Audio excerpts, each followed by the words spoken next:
Hello guys, welcome to my YouTube channel Matics Tech. तो आज का जो हमारा टॉपिक है वो टॉपिक है कि अगर हम अपनी एप्लीकेशन को एडमिन मोड में चलाना चाहें या एडमिन मोड में रन करना चाहें तो वो कैसे पॉसिबल होगा। ये काम जो है वो फोर्सफुली करवाया जाता है। रीज़न क्या होता है इसके पीछे कि हमारे सिस्टम के अंदर कुछ प्रोटेक्टेड रिसोर्सेज होते हैं जिन्हें नॉर्मल यूज़र के लिए एक्सेस करने की परमिशन नहीं होती। वो राइट सिर्फ एडमिन यूज़र के लिए होती हैं। तो कई बार हम जो अपने एप्लीकेशन को बनाते हैं तो उसमें हमें रिक्वायरमेंट होती है कि हम कुछ प्रोटेक्टेड सोर्सेज को यूज़ करें। तो उन प्रोटेक्टेड सोर्सेज को यूज़ करने के लिए हमें एडमिनिस्ट्रेटिव परमिशन की रिक्वायरमेंट होती है। तो बार बार यूज़र से एडमिनिस्ट्रेटिव राइट को मांगना बड़ा मुश्किल काम होता है, और बार बार यूज़र जो है जब उन प्रोटेक्टेड रिसोर्सेज को यूज़ करने के लिए जाएगा तो बार बार हमें मल्टीपल टाइम एक ही काम को नहीं करेगा। तो इस प्रॉब्लम को सॉल्व करने के लिए हमारे पास क्या सोल्यूशन है। तो सोल्यूशन ये होता है कि जब आपको ऐसे प्रोटेक्टिव रिसोर्सेज को एक्सेस करना हो तो आप इनिशियल स्टेज में ही उस एप्लीकेशन को स्टार्टिंग से ही एडमिन मोड के अंदर रन करा दो। तो जब आप एडमिन मोड के अंदर उसे रन कराओगे तो एडमिन मोड में रन कराने के लिए आपको परमिशन की रिक्वायरमेंट होती है। तो एप्लीकेशन जो है आप एडमिन मोड में कैसे रन कर सकते हैं, और उसके बाद जो प्रोटेक्टेड रिसोर्सेज हैं वो इजली उस यूज़र के लिए, उस एडमिन यूज़र के लिए अवेलेबल हो जाता है जो सिस्टम ये मान लेता है कि ये यूज़र जो है उन प्रोटेक्टेड रिसोर्सेज को यूज़ कर सकता है। तो यहाँ पर मैं आपको बताने वाला हूँ कि किस तरीके से आप अपनी एप्लीकेशन को एडमिन मोड में रन कर सकते हैं। चलिए पहले मैं एक बार एप्लीकेशन रन करके आपको दिखाता हूँ। ये देखिए, यहाँ पर क्या किया है कि जब मैं अपनी एप्लीकेशन को रन करने के लिए गया तो वहाँ पर उसने क्या कहा कि एक हमारे पास प्रॉम्प्ट ओपन कर देता है और कहता है कि this task require the application to have elevated permission, यानी आपको स्टार्टिंग से ही अपनी एप्लीकेशन को एडमिनिस्ट्रेटिव मोड के अंदर रन करना है। तो उसके लिए यहाँ पर जो आपके पास दिया हुआ रीस्टार्ट अंडर डिफरेंट क्रेडेंशियल्स, इसका मतलब ये है कि जो एडमिनिस्ट्रेटिव क्रेडेंशियल्स है उसके साथ आप अपनी एप्लीकेशन को रन करें। तो आपको क्या करना है कि इसको चूज करना है।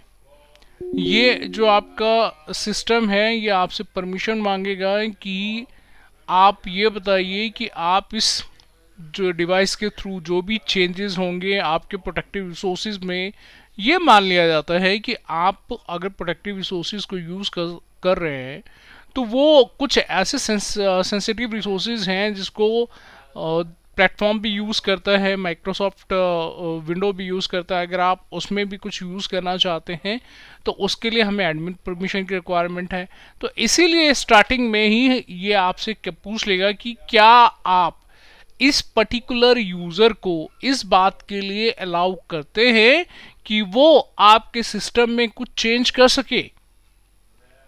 तो यहाँ पर अगर आप यस कर देंगे तो आपकी एप्लीकेशन जो है वो एडमिनिस्ट्रेटिव मोड के अंदर कन्वर्ट हो जाएगी, और अगर आप नो करते हैं तो वो एडमिनिस्ट्रेटिव मोड में नहीं जाएगा। मैं यहाँ पर यस करने के लिए जा रहा हूँ और यस करके मैं अपनी एप्लीकेशन को एडमिनिस्ट्रेटिव मोड के अंदर ओपन कर लेता हूँ। तो अब इसके अंदर जो भी काम होंगे ये दोबारा से, इसका बेनिफिट ये होता है कि ये दोबारा बार बार हमसे एडमिन परमिशन की रिक्वायरमेंट नहीं होती। अगर आप सपोज करें कुछ प्रोटेक्टिव रिसोर्सेज को यूज़ कर रहे हैं, कुछ ऐसे रिसोर्सेज हैं जो आप नॉर्मल यूज़र्स के लिए एक्सेस डिनाइड होते हैं बट आप यूज़ करना चाहते हैं, आपकी रिक्वायरमेंट है अपनी एप्लीकेशन के लिए, तो उस केस के अंदर हम बार बार यूज़र से तो नहीं कहेंगे ना कि हमें क्रेडेंशियल दो या फिर बार बार उसे एडमिनिस्ट्रेटिव मोड में रन करो। इसीलिए हम इनिशियल स्टेज में ही उसे मांग लेते हैं। अब यहाँ पर आप राइट हैंड साइड में देख सकते हैं कि जो एप्लीकेशन है ये एडमिन मोड में कन्वर्ट हो चुका है, यानी अब मैं इसके थ्रू जो काम करूँगा वो सिस्टम ये मानेगा कि भाई ये यूज़र जिसके लिए अलाउ किया गया है वो एडमिन है और वो इस सिस्टम में कोई भी चेंज कर सकता है, उसका जो भी चेंज होगा वो इम्पैक्ट करेगा। तो जब अब मैं इसे रन करूंगा तो ये एडमिनिस्ट्रेटिव मोड के लिए मुझसे परमिशन नहीं मांगेगा और सीधा जो एप्लीकेशन है वो रन कर देगा। ये देखिए, इसने एप्लीकेशन क्या कर दिया, रन कर दिया है। अब हमें ये समझना होता है कि जब इसने एप्लीकेशन रन कर दिया तो इसमें अब तो आप इसे दोबारा क्लोज करें और अगर आप इसे दोबारा रन करते हैं तो भी ये आपसे नहीं कहेगा कि आपको एडमिन की रिक्वायरमेंट है, क्योंकि वो ऑलरेडी आपको एडमिन मान चुका है। और अब आप जो भी चेंज करेंगे वो बार बार इसके अंदर चेंज रिफ्लेक्ट होता रहेगा।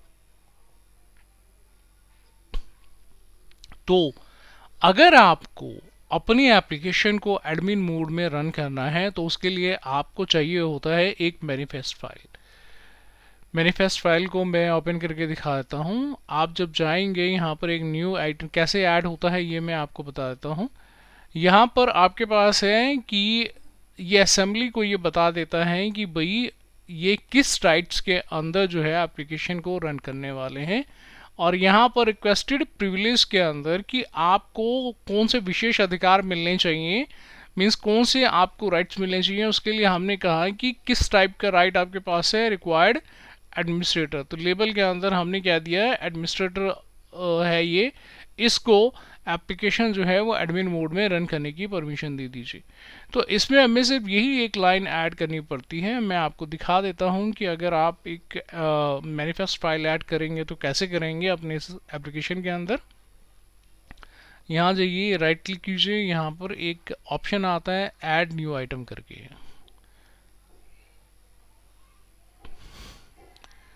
अब यहाँ पर क्या करेंगे, आप मैनिफेस्ट फाइल को ढूंढिए। तो ये आपका एप्लीकेशन मैनिफेस्ट फाइल आ गया। अब आप इस एप्लीकेशन मैनिफेस्ट फाइल को जो भी नाम देना चाहें उस नाम को दे दीजिए, और जहाँ पर आपका सिस्टम स्टार्ट होता है उसके अंदर उसे रख लीजिए। अब देखिए यहाँ पर मैं ऑलरेडी एक मैनिफेस्ट फाइल जो है वो ऐड कर चुका हूँ app.exe.manifest के नाम से, और एक मैंने नया ऐड किया है app.manifest के नाम से। आप जिस नाम से अपने मैनिफेस्ट फाइल को रखना चाहें उस नाम से अपने मैनिफेस्ट फाइल को रख सकते हैं। बस इसके अंदर हमें सिर्फ और सिर्फ एक लाइन ऐड करनी पड़ती है, जो लाइन मैंने आपको इसके अंदर दिखाया कि रिक्वेस्टेड एग्जीक्यूशन लेबल जो है वो क्या है, एडमिनिस्ट्रेटर का है। तो यही लाइन आपको यहाँ पर जाके टॉप पर ऐड करनी है। यहाँ पर नीचे भी दिया हुआ है रिक्वेस्टेड एग्जीक्यूशन लेबल जो है वो। तो इस एप्लीकेशन के अंदर भी आप देखेंगे यहाँ पर ये ऑलरेडी ये चीज़ें मेंशन किया हुआ है। आप क्या करोगे कि सिर्फ इस लाइन को यहाँ से उठाओ। इस लाइन को उठाने के बाद इसको जो एक कमेंटेड पार्ट है इसके ऊपर रख दीजिए। ये जो आपकी एप्लीकेशन है वो फिर एडमिन मोड में ही ओपन होगा। क्योंकि मेरे पास ऑलरेडी एक है तो मैं दोबारा इसे करने की रिक्वायरमेंट नहीं है मेरे लिए। तो मैं सिर्फ आपको समझा रहा था कि आप किस तरीके से अपनी एप्लीकेशन को एडमिन मोड के अंदर रन कर सकते हैं।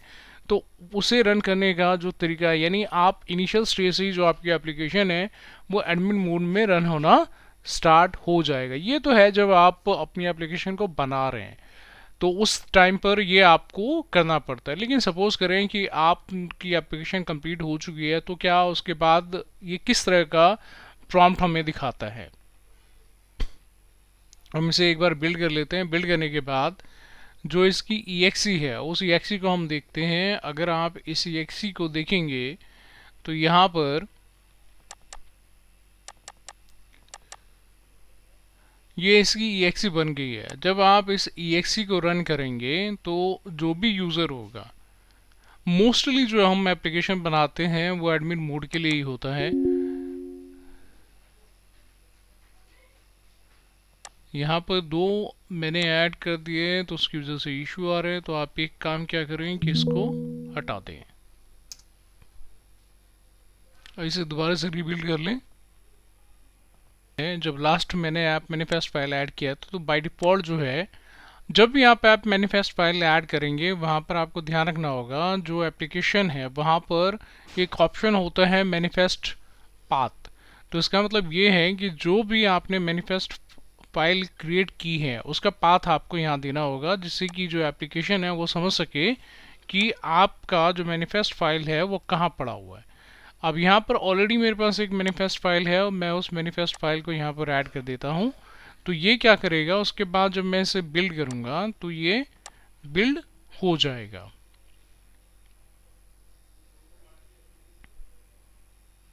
देखिए, इसने एप्लीकेशन को बिल्ड कर दिया। तो इसका मतलब ये है कि सिर्फ मैनिफेस्ट फाइल ही ऐड नहीं करना हमें, मैनिफेस्ट फाइल का हमें जो पाथ है वो भी इसके अंदर देना है, उसे बताना है कि आप कौन सी मैनिफेस्ट फाइल को यूज़ करना चाहते हैं। अब जैसे मैंने कहा कि जब आपकी एप्लीकेशन डेवलप हो जाती है, उसके बाद अगर आप अपनी एप्लीकेशन को ओपन करते हो, तो उस केस में क्या होता है कि जब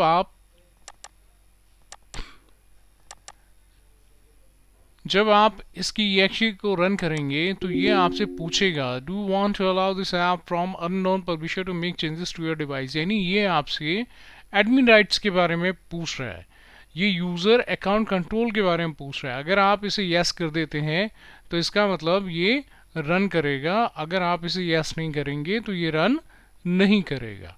तो जब जब आप इसकी exe को रन करेंगे, जहाँ कभी इसकी exe बनाएं, चाहे आप इंस्टॉलर बनाकर उनकी exe बनाएं, कभी भी बनाएं, तो exe को हमेशा एक बार स्टार्ट होने से पहले इसे ये बताना पड़ता है कि आपको एप्लीकेशन जो है वो किस मोड के अंदर चलाना है, जिससे कि जो आपके प्रोटेक्टेड रिसोर्सेज हैं उनको आप इजीली यूज़ कर पाओ।